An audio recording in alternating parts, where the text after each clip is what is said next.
Evangelho de Lucas, capítulo 12, versículos 32 a 40. Não tenham medo, pequeno rebanho, pois foi do agrado do Pai dar o reino a vocês. Vendam o que têm e deem esmolas. Façam para vocês bolsas que não se desgastem com o tempo, um tesouro nos céus que não se acabe, onde ladrão algum chega perto e nenhuma traça destrói. Pois onde estiver o seu tesouro, ali também estará o seu coração. Estejam prontos para servir e conservem acesas as suas lâmpadas, como aqueles que esperam o seu Senhor voltar de um banquete de casamento, a fim de que possam abrir-lhe a porta imediatamente quando ele chegar e bater. Bem-aventurados os servos cujo Senhor, quando voltar, os encontrar vigiando. Em verdade lhes digo que ele se vestirá para servir, fará que se reclinem à mesa e virá servi-los. Mesmo que ele chegue de noite ou de madrugada, bem-aventurados os servos que o Senhor encontrar preparados. Contudo, entendam isto: se o dono da casa soubesse a que hora viria o ladrão, não permitiria que a sua casa fosse arrombada. Estejam também preparados, pois não sabem a hora quando o Filho do Homem virá. Se você voltar alguns versículos atrás, nesse texto que nós acabamos de ler, dos versículos 22 até o versículo 31, você vai encontrar Jesus falando aos seus discípulos e dizendo para eles que Deus cuida dos seus filhos, que eles não devem ficar preocupados, que eles não devem estar ansiosos por conta das coisas que têm a ver com a sobrevivência. Ele tinha afirmado o cuidado especial de Deus com os seus filhos, e porque Deus cuida, eles não deviam ficar ansiosos por sobrevivência. E aí chegamos nesse texto que nós acabamos de ler, e logo no primeiro versículo, Jesus diz assim: não tenham medo, não tenham medo. Aquelas coisas que Jesus tinha acabado de dizer, que eram parte da preocupação dos seus seguidores e que causavam incerteza, agora são apresentadas como estando sob o cuidado de Deus. O Pai tem prazer em dar aos seus filhos um novo mundo. Aliás, é muito interessante essa expressão. Se os irmãos acompanharam aí, a expressão de Jesus é: Deus Pai tem prazer em dar aos seus filhos o reino. Mas eu gosto muito da tradução que é feita pelo reverendo Luiz Carlos Ramos, que inclusive está aí no texto que está no boletim. Quando aparece a palavra reino de Deus, ele traduz como novo mundo de Deus. E é muito interessante essa tradução, porque é exatamente esse o significado da presença do reino entre aqueles que fazem parte do povo de Deus. Você agora vive em um novo mundo, é outra mentalidade, é outra forma de ver a realidade, e por isso Jesus vem e diz assim: não tenham medo, as coisas que traziam incerteza estão sob o cuidado de Deus. O Pai tem prazer em dar a vocês o novo mundo, o reino de Deus. E aí então a orientação que vem a seguir parece muito estranha. Jesus diz assim: vendam tudo e deem aos pobres. Isso aqui tem muita semelhança com uma das coisas que hoje em dia tem gente que tem pavor, né? Quando você fala assim: não, você tem que ajudar os necessitados, você tem que não se apegar aos bens. As pessoas falam: como assim? Essa é a tônica da sociedade em que a gente vive. Você parece que está contra a sociedade.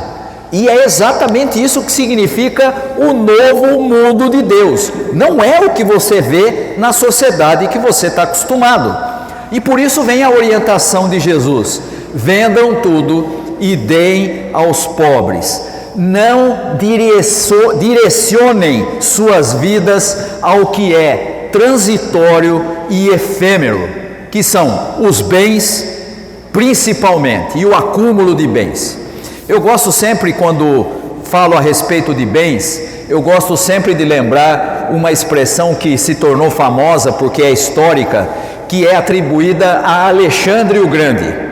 Alexandre o Grande conquistou todo mundo conhecido na época, e quando ele estava já à beira da morte, ele convocou os seus generais e relatou os seus 3 últimos desejos. Ele disse: quero que o meu caixão seja transportado pelas mãos dos médicos mais importantes que nós temos. Segundo desejo, quero que seja espalhado no caminho até o túmulo todos os meus tesouros conquistados, prata, ouro, pedras preciosas. E quero também que as minhas mãos sejam deixadas para fora do caixão, balançando no ar, para que todos vejam. E aí então um dos seus generais, admirado com esses últimos desejos, perguntou a ele quais seriam as razões.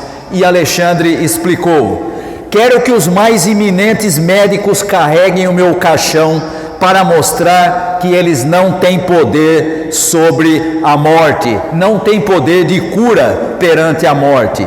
Quero que o chão seja coberto pelos meus tesouros, para que as pessoas possam ver que os bens materiais conquistados aqui permanecem aqui.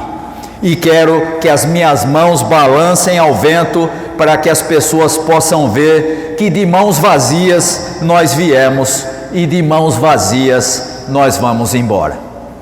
Essa é uma expressão atribuída a Alexandre o Grande. E aqui o que nós temos na orientação de Jesus é exatamente a mesma ideia. As coisas que nós lutamos a vida toda para conquistar são efêmeras. E você vai morrer, e todos nós vamos morrer, não importa qual seja a sua importância social, a sua idade, a sua classe ou os seus bens. Todos vamos morrer e nada disso vai conosco. Nada disso nós vamos levar diante de Deus. E aí então Jesus faz uma nova orientação que parece tão estranha quanto essa que nós vimos. Ele diz assim: arranjem bolsas que não se estragam e guardem riquezas no céu. Você já viu alguma bolsa que não estraga? Você conhece alguma bolsa que não estraga? Não existe. Não importa de que material seja. Ah, não, eu vou fazer uma bolsa de aço enferrúgico. Vou fazer uma bolsa, não importa do que material você fizer, ela vai envelhecer, ela vai estragar. E aí Jesus diz: arranjem bolsas que não estragam e guardem riquezas no céu. O que Jesus está fazendo aqui é o que nós chamamos normalmente de metáfora, usando uma metáfora. Guardem riquezas que não podem ser roubadas e que as traças não corroam. E que riqueza é essa? Se não é aquela que nós acabamos de dizer, que são os bens, aquilo que a gente consegue juntar, que riqueza é essa que não se estraga? Exatamente aquilo que nós recebemos de Deus lá no versículo 1, que é o versículo 32. O novo mundo de Deus, o reino de Deus. O que é a riqueza? O reino de Deus, que traz valores que são perenes, que são eternos e que traz para o presente aquilo que nós vamos ter como realidade no futuro. O que é que o reino de Deus traz? E como é que ele é pautado? Se ele não é como a sociedade que nós vivemos, qual é a diferença? O que é que você encontra no ensino de Jesus sobre o reino? Você vai encontrar solidariedade, você vai encontrar companheirismo, você vai encontrar comunhão entre pessoas diferentes, você vai encontrar a paz, você vai encontrar o respeito ao outro, você vai encontrar perdão. Essas coisas não se desgastam, essas coisas não desaparecem, essas coisas são os verdadeiros tesouros que nós podemos guardar no céu. E veja que novamente é uma metáfora, você não consegue guardar essas coisas dentro de uma embalagem qualquer. Na medida em que você vai fazendo e vivendo no novo reino de Deus, você está guardando tesouros no céu. Essas coisas não se deterioram, não enferrujam, não estragam. Essas coisas permanecem eternamente. E aí então a pergunta de Jesus, feita aos seus discípulos, é feita a nós também. Onde estão as nossas riquezas? E a resposta é: onde estiver o seu coração, aí estão as suas riquezas. Essa é uma expressão de Jesus que é uma forma de autoanálise. Onde está o nosso coração? O que é que nos move?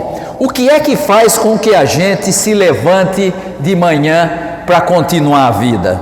A gente com o coração em muitas coisas, e muitas delas sequer têm alguma relação com o novo mundo de Deus.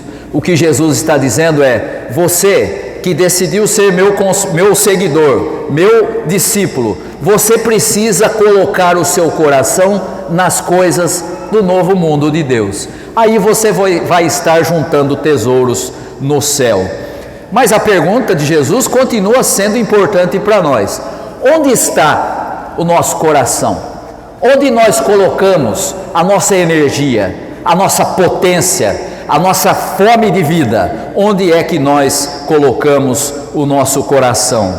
Na sociedade que nós vivemos, nós sabemos muito bem onde estão os corações das pessoas: no acúmulo, no juntar bens. E essas coisas podem diferenciar as pessoas dentro dessa sociedade que a gente vive, mas não tem nenhuma importância no reino de Deus.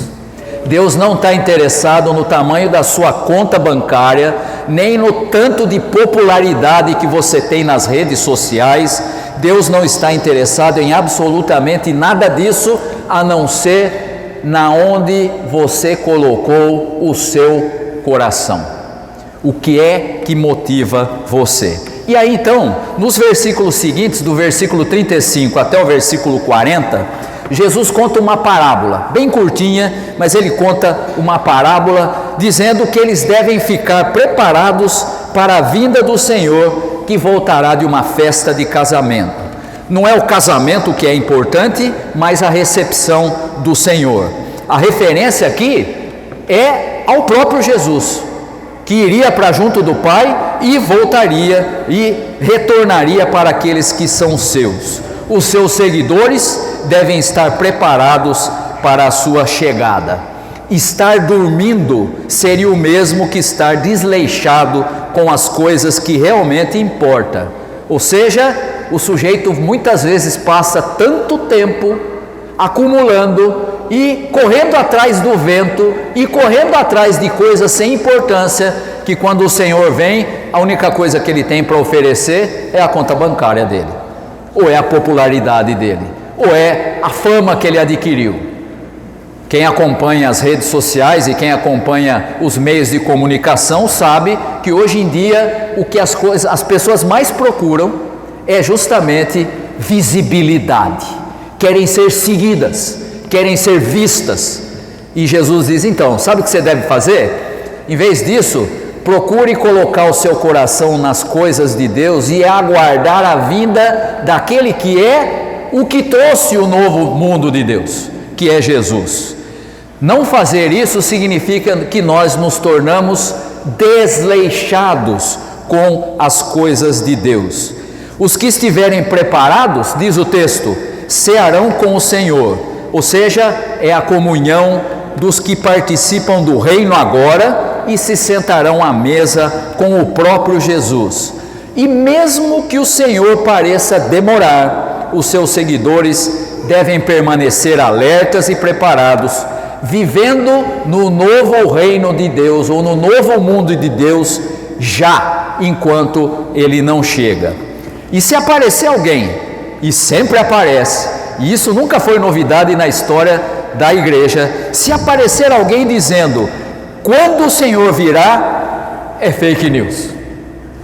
Sempre aparece alguém, agora está chegando, porque aconteceu isso, não sei na onde, e o país não sei o que, esqueça, isso tudo é bobagem. Se aparecer alguém dizendo, Jesus vai vir na semana que vem, no fim do mês que vem, é fake news. Ele virá quando não se espera. Por isso, a necessidade de Jesus nos orientar para estarmos preparados. Hoje tem uma palavra boa para isso, é a palavra resiliência. Você voltar à sua condição de alguém que está atento. Sabemos quando ele vem? Não, mas temos que estar preparados. Por isso, irmãos, quando olhamos para esse texto, depois de Jesus orientar que nós não devemos ficar ansiosos pelas coisas que movem a maioria das pessoas, e tendo consciência de que Deus cuida de nós, muito mais do que cuida de toda a sua criação, vamos aprender com Jesus. Não vamos dedicar a nossa vida às coisas sem importância, como as riquezas, que se deterioram e que não podemos carregar como quando formos chamados à presença de Deus. Devemos sim buscar em primeiro lugar o reino de Deus e a sua justiça, reproduzindo em nossa vida aqui, como seguidores de Jesus, os valores que ele trouxe, com a proclamação os valores que ele trouxe com a proclamação do reino: o amor, a solidariedade, o companheirismo, a paz, o perdão. Se fizermos isso, estaremos preparados quando o Senhor vier. E então, como o próprio Senhor Jesus disse, ele ceará conosco e nós com ele. Que seja essa a realidade das nossas vidas. Amém. Que Deus nos abençoe.